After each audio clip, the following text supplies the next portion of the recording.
தொலைக்காட்சி நேயர்கள் அத்தனை பேருக்கும் நெஞ்சார்ந்த பொங்கல் வாழ்த்துக்களை சொல்லி, இந்த பட்டிமன்றத்தினுடைய நடுவரும் பல வெளிநாடுகளுக்கு மீண்டும் மீண்டும் சென்று பேசக்கூடிய வாய்ப்பை பெற்றிருக்கிற என் பாசத்துக்குரிய இனிய நண்பர் மதுரை முத்து அவர்களே, பாசத்துக்குரிய எதிரணியிலே வீற்றிருக்கிற பெண் எதிரிகளே,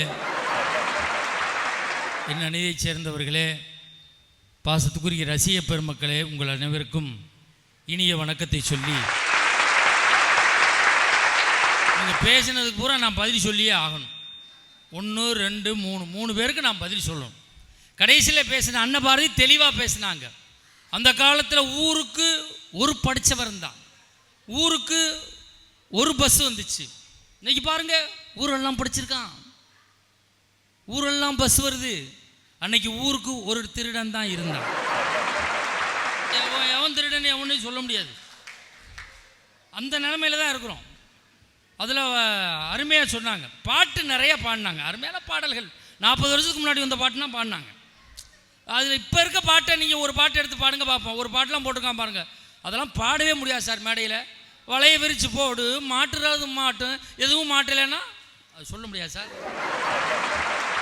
திரைப்படத்தில் அந்த காலத்தில் இந்த கலவரை என்ன சொல்லியிருக்கான், தொப்பியை கழட்டிட்டாருன்னா போலீஸ்காரர் புணம் கிடக்குன்னு அர்த்தம், டாக்டர் கண்ணாடியை கழட்டிட்டாருன்னா பேஷண்ட் செத்துட்டான்னு அர்த்தம், 2 பூவை மோத விட்டாங்கன்னா காதல் உருவாயிடுச்சுன்னு அர்த்தம், ஒரு மான ஒரு புலி துரத்துதுன்னா ஏதோ ஒன்று நடக்க போதுன்னு அர்த்தம். வேறு என்ன சார் சொல்லியிருக்காங்க. ஆரம்பிக்கல சொன்னாங்க அன்னபாரதி, ஜஸ்டில் பார்த்தீங்கன்னா ராணிக்குத்தான் மரியாதை, ஆனால் ராஜா இல்லாமல் ஆட்டத்தை தொடங்க முடியாதுங்கிறத நீங்கள் முதல்ல புரிஞ்சுக்கோங்க. விமானம் ஓட்டுகிறோம் என்று, ரயில் ஓட்டுகிறோம், ஹெலிகாப்டர் ஓட்டுகிறோம், ஆனால் குடும்பத்தை ஒழுங்காக ஓட்ட மாட்டீங்களம்மா. அவங்க மேடம் முத்துலட்சுமி பெரிய பேச்சாளருங்க, அவங்க சொன்னாங்க, அப்போ மாதிரி அப்பெல்லாம் கிடையாது, நாங்கள் ஸ்விக்கியில் ஆர்டர் பண்ணுறோம், சொமேட்டோவில் ஆர்டர் பண்ணுறோம், எல்லாம் ஃப்ளிப்கார்ட்டில் ஆர்டர் பண்ணுறோம். ஆர்டர் பண்ணுங்க, வேணான்னு சொல்லலை. இன்னைக்கு நாகரிக வளர்ச்சி, இந்த காலத்தில் நல்லா வாழ்கிறீங்க, ஆர்டர் பண்ணுங்க. யாருக்கு ஆர்டர் பண்ணுறீங்க? அந்த காலத்தில் என் முன்னோர்கள் பக்கத்தில் உள்ள கடையில் ஜாமான் வாங்கினா, அடுத்த கடையில் ஜாமான் வாங்கினா, பக்கத்தில் இருந்த கடையில் ஜவுளி வாங்கினா, அவனும் பொழைச்சான், நம்மளும் பொழைச்சோம். நாளைக்கு நம்மளுக்கு ஒரு பாதிப்பு வரும்போது உதவி செய்கிறவன் யாரு? ஃப்ளிப்கார்ட் காரனை உதவி செய்வான், அமேசான் காரனை உதவி செய்வான். விழுந்தா தூக்குறவன் யார்? நம்மால் உடையாம தூக்கணும் யார்? போகிற போக்கு சரியில்லாமல் போய்கிட்டு அதுக்கு நியாயப்படுத்துறதுக்கு மயிலாடுதுறையிலேருந்து முத்துலட்சுமி, நாங்கள் அமெரிக்கா, நீங்கள் உள்ளூர்லேயே சம்மந்தம் போட்டீங்க சார். உள்ளூரில் சம்மந்தம் போட்ட என்ன சார் தப்பு இருக்குது? வடக்கு தெருவில் ஒரு சம்பந்தம், தெற்கு தெருவில் ஒரு சம்பந்தம் போட்டோம்னா திடீர்னு ஒன்று உடம்பு சரியில்லைன்னு சொன்னால் 4 பேர் ஒடியாடுவான், தூக்குவான், ஐயோ நம்ம சொந்தக்காரன் அப்படின்னு பார்ப்பானா இல்லையா? நீ ஆப்பிரிக்காவில் சம்மந்தம் போட்டு என்ன பண்ண போகிற? ஆப்பிரிக்கா அதிபராக வந்து உனக்கு ஊசி போட போகிறாரு? பக்கத்தில் இருந்தவன் தானே 4 பேர் பார்க்குறதுக்கு இருப்பான். நாங்கள் ஆப்பிரிக்காவில் சம்மந்தம் போட்டோம், அமெரிக்காவில் சம்மந்தம் போட்டோம். இன்னொரு விஷயம் சொன்னாங்க, இன்னைக்கு நாங்கள் அந்த காலத்து மாதிரி இல்லை, தொப்பில் கூடி அறுக்கிறது நாங்கள் யூடியூப்பில் போடுறோம். போட்டவன் நிலைமை என்னாச்சுன்னு அவனை கேட்டால் தான் தெரியும். திரைக்கு வராமலேயே சில திறமையாளர்கள் ஒளிந்து போனார்கள். இப்போ நாங்கள் ரீல்ஸ் போடுறோம், யூடியூப்பில் போடுறோம். உண்மையிலே நீங்கள் யூடியூப்பில் போடுறீங்க, வாட்ஸ்அப்பில் போடுறீங்க, ரீல்ஸ் போடுறீங்க, அதெல்லாம் நாங்கள் குறை சொல்லலைங்க, அது விஞ்ஞான வளர்ச்சி, நான் இல்லைன்னு சொல்லலை. ஆனால் உண்மையிலேயே நான் ஒரு துக்கமான ஒரு நிகழ்வு, ஒரு மிகப்பெரிய தலைவர் இறந்து போயிடுறாரு. இந்த கொரோனா காலத்தில் மிகப்பெரிய ஜாம்பவான்கள்லாம் இறந்து போனாங்க. அவருடைய துக்க நிகழ்ச்சியை நம்ம போய் நேராக பார்க்க முடியல. இந்த யூடியூப்பில் போட்டு பார்க்கும்போது அந்த துக்க நிகழ்ச்சி நடந்துக்கிட்டு இருக்கு, அவர் ஊர்வலம் போய்கிட்டு இருக்கு, அதில் விளம்பரம் போட்டு பொழைக்கணும்னு நினைக்கிறீங்களே, இது ஒரு பொழப்பா? அடுத்து முதல்ல பேச வந்தவங்க சொன்னாங்க, அணி தலைவர் என்ன சொன்னாங்க, என்ன வேணா நடக்கலாம், நான் சந்தோஷமாக இருப்பேன். அதானடா இன்னைக்கு பண்ணுறீங்க. என்ன நடந்தாலும் அதை பற்றியே கண்டிருக்கிற மாட்டீங்கல்ல. நாட்டில் என்ன நடக்குதுங்கிறது நீங்கள் பிரச்சனை இன்னைக்கு ஏற்றுக்க மாட்டீங்கல்ல. அதில் பாருங்கள், அந்த காலத்தில் ஃபோட்டோ எடுத்தோம்னு வச்சுக்கோங்க, ஃபோட்டோ எடுத்தோம்னா சும்மா அப்படி நேரம் நிற்க சொல்லி ஃபோட்டோ எடுப்பாங்க. இன்றைக்கெலாம் அப்படி கிடையாது, கிளிக். அன்னைக்கு ஃபோட்டோ எடுத்து வெறும் ஃபோட்டோவா தாயா கொடுத்தான். இன்னைக்கு ஃபோட்டோ எடுத்து அதை மார்பிங் பண்ணி என் பெண்களை கேவலப்படுத்துகிற சமூகத்தில் இன்னைக்கு வாழ்ந்துக்கிட்டு இருக்கேன் ஐயா. இதுக்கு எங்கே போய் பதில் தேட போகிறோம்? அன்னைக்கு கணவன் மனைவி மணிக்கணக்காக உட்காந்து பேசுவாங்க. இன்னைக்கு அப்படி கிடையாது. கணவன் மனைவியை பாக்கெட்டில் மணி இருக்கான்னு பார்த்து தான் பேசிக்கிட்டு இருக்கிறாங்க. செல்லு வந்ததுக்கப்புறம் நாடு நாசமாக போச்சு சார். உண்மையிலே சொல்கிறேன், இந்த செல்லு வந்ததுக்கப்புறம் ஏகப்பட்ட பிரச்சனை. ஒரு காலத்தில் அப்பா சொல்ல கேட்டு சாப்பிட்டுச்சு புள்ள, இன்னைக்கு அப்பா கிட்ட செல்ல கேட்டு சாப்பிடுது சார் புள்ள. அதுவும் இந்த ஃபார்வேர்டு மெசேஜ் அனுப்புறதுக்குன்னு ஒரு குரூப் இருக்கான் சார். அவன் எவனே தெரில சார்.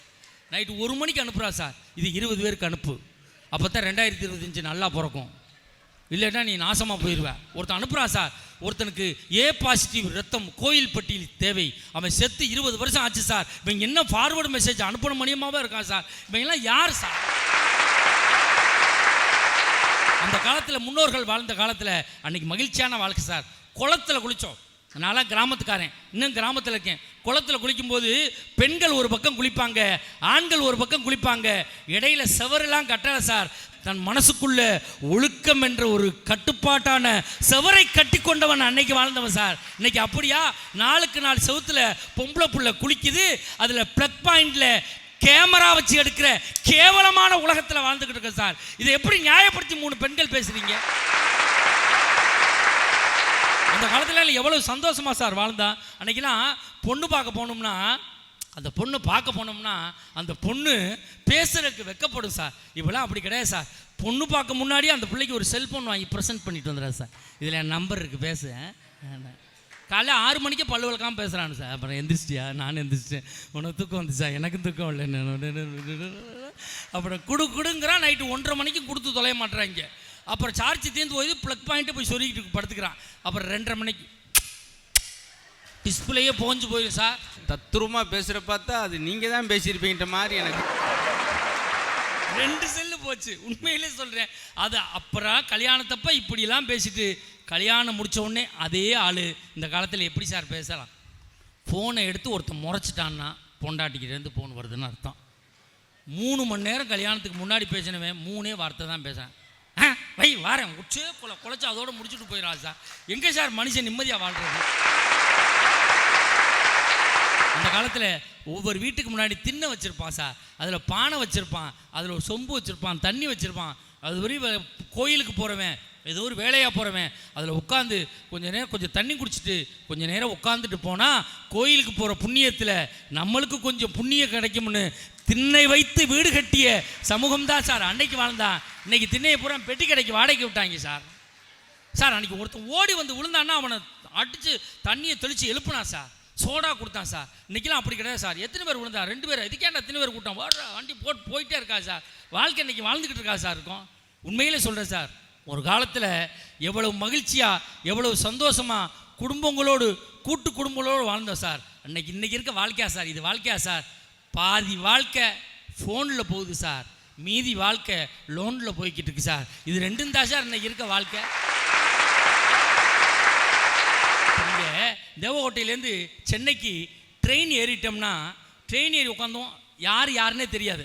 இவன் புளியோதரை கொண்டு வந்திருப்பான், அவன் எலுமிச்சை சாதம் கொண்டு வந்திருப்பான். இப்போ சார் நீங்கள் இதை சாப்பிட்றீங்களா, கொடுங்க அப்படின்னு இவன் வாங்கி சாப்பிட்டான், அவன் வாங்கி சாப்பிட்டான்.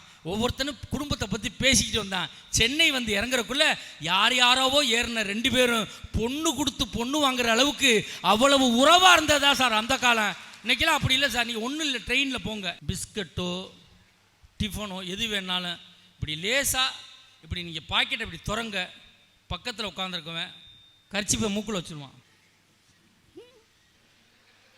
ஏன்னா எவன் எப்போ திருடன் எங்கே இருக்கானே தெரியல சார். ஒன்றும் இல்லை சார், நான் இங்கே வர்றதுக்கு திருச்சி பஸ் ஸ்டாண்ட்லேருந்து நைட்டு 2 மணிக்கு இறங்கினேன் சார்.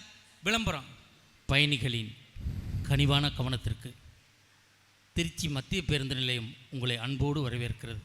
பரவாயில்லையே, யாருன்னே தெரியாமல் 2 மணிக்கெலாம் வரவேற்பு வருதே. திருடர்கள் உங்கள் அருகிலேயே இருக்கலாம்.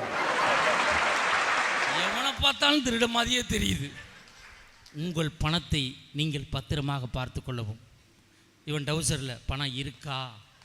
திருடன் அப்போ தான் இவன்கிட்ட பணம் இருக்குது சொல்லி முடிச்சுட்டு போயிடறாங்க சார். நிம்மதியாக வாழ முடியலை சார்.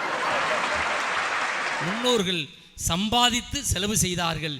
இன்றைய வாழ்க்கை வாழ்பவர்கள் செலவழித்து விட்டு சம்பாதிக்க ஓடிக்கொண்டு இருக்கிறார்கள். இதை ஒருபோதும் மறுக்க முடியாது.